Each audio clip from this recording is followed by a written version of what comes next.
شروع کرتا ہوں اللہ کے نام سے جو بڑا مہربان اور نہایت رحم کرنے والا ہے۔ اللہ تعالیٰ اپنے جن بندوں سے پیار فرماتے ہیں ان کی نشانیاں نبی کریم صلی اللہ علیہ وآلہ وسلم نے ذکر فرما دی ہیں۔ اسی طرح نبی کریم صلی اللہ علیہ وآلہ وسلم نے اللہ تعالیٰ کے مبغوث ناپسندیدہ بندوں کی علامات بھی ذکر فرما دی ہیں تاکہ انسان اپنے آپ کو ان برے اوصاف سے بچائے۔ حضرت ابو ذر غفاری رضی اللہ تعالیٰ عنہ سے روایت ہے کہ نبی کریم صلی اللہ علیہ وآلہ وسلم نے فرمایا، 3 طرح کے لوگوں سے اللہ تعالیٰ محبت جبکہ باقی 3 طرح کے لوگوں سے اللہ تعالیٰ نفرت فرماتے ہیں۔ جن سے اللہ تعالیٰ محبت فرماتے ہیں ان میں سے پہلا وہ شخص ہے جو ایسی قوم میں رہتا ہو جس قوم کے پاس کوئی شخص رشتہ داری اور قرابت داری کی بنیاد پر نہیں بلکہ محض اللہ کا واسطہ اور قسم دے کر کچھ مانگنے آیا ہو، اور وہ قوم ایسے شخص کو دینے سے انکار کر دے، اور یہ شخص علیحدگی میں اس مانگنے والے کی اس طرح مدد کرے کہ اللہ تعالیٰ اور مانگنے والے کے علاوہ کسی کو اس بات کا پتہ نہ چلے۔ دوسرا وہ شخص جو کسی ایسے قافلے میں شریک سفر ہو کہ وہ قافلے والے سفر کی تھکاوٹ کی وجہ سے رات کو سو جائیں، اور یہ شخص اللہ کی طرف متوجہ ہو کر آہوزاری اور کلام اللہ کی تلاوت میں مشغول ہو جائے۔ تیسرا وہ شخص جو ایسے لشکر میں شامل ہو جس کو میدان کارساز میں شکست ہو گئی ہو، لیکن یہ شخص بھاگنے کے بجائے سینہ سپر ہو کر آگے بڑھے، یا تو قتل کر دیا جائے یا پھر فتح و نصرت اس کے قدم چوم لے۔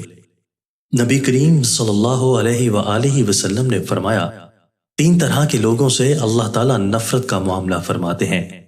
پہلا وہ شخص ہے جو بوڑھا ہو جائے پھر بھی زنا کرے۔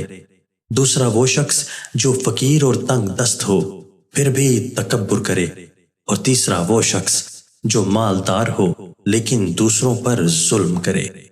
پہلا مبعوث تو وہ شخص ہے جو بوڑھا ہونے کے باوجود زناکاری کا مرتکب ہو۔ دوسرا مبعوث وہ بندہ ہے جو تنگ دست ہو پھر بھی تکبر کرے۔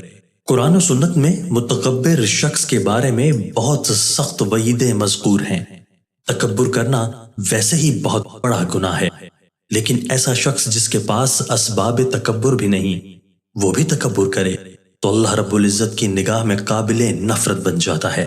حضرت عبداللہ بن مسعود رضی اللہ تعالیٰ عنہ سے روایت ہے کہ رسول اللہ صلی اللہ علیہ وآلہ وسلم نے فرمایا، مفہوم وہ بندہ جنت میں داخل نہیں ہوگا جس کے دل میں رائی کے دانے کے برابر تکبر ہوگا۔ اس پر ایک شخص نے سوال کیا کہ بندہ اچھے کپڑے اور اچھے جوتے کو پسند کرتا ہے، کیا یہ بھی تکبر ہے؟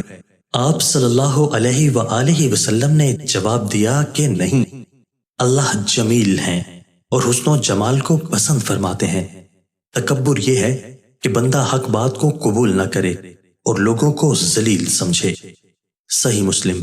رسول اللہ صلی اللہ علیہ وآلہ وسلم نے تکبر کا علاج یہ بتلایا ہے کہ بندہ سلام کرنے میں پہل کرے۔ تیسرا مبغوث بندہ وہ ہے جسے اللہ نے مال دیا ہو اور وہ ظلم کرے۔ جو بندہ مالدار ہونے کے باوجود ظلم کرتا ہے وہ اللہ کے ہاں قابل نفرت ہے، کیونکہ مال کا مل جانا محض اللہ کی عطا سے ہے۔ اس کی وجہ سے اور اس کے ہوتے ہوئے کسی پر ظلم کرنا پرلے درجے کی حماقت ہے۔ محدثین کرام رحمت اللہ علیہ نے الغنی الظلوم کی تشریح میں یہ بھی فرمایا ہے کہ اس سے مراد وہ شخص ہے جو دولت مند ہونے کے باوجود بھی قرض خواہوں کو قرض کی ادائیگی نہ کرے، یہ بھی ظلم ہے۔ اللہ کریم ہمیں اپنے محبوب بندوں میں شامل فرمائے اور مبغوض ہونے سے بچائے۔